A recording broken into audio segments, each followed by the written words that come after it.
Yesu ashimwe. Umva ijambo Imana impaye.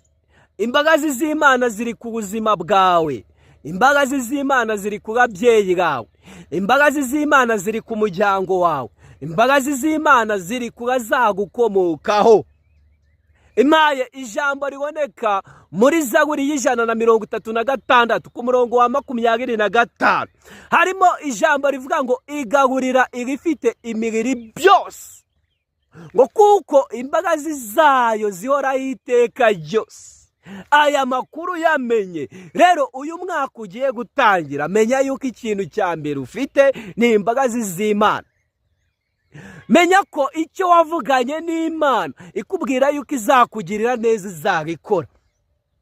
Nawe rero nimba utarakizwa, ndagira ngo wature amagambo meza uvuge ngo Mana, ndetse ibyaha, ndetse amahane, ndetse ubusambanyi, ndetse ubujura, ndetse ubusinzi, ndetse amatiku, ndashaka gukizwa. Wakira imbabazi z'Imana. Ni ukuri Imana ikugiriye neza, kandi uriya mwaka ndetse n'indi myaka izaza nuramuka ukijijwe neza uzabona amahoro. Haleluya! Imana ihinduye amateka y'ubuzima bwawe.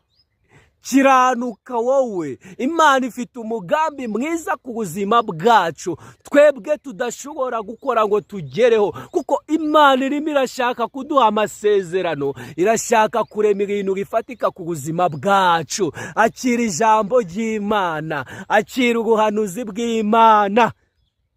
Rero kora subscribe nimba utarayikora, ukore na share kugira ngo ujye ukurikirana ibiganiro byacu hano kuri Dukuzumuremyi family. Muri inshuti zanjye ndagakunda, umunsi mwiza.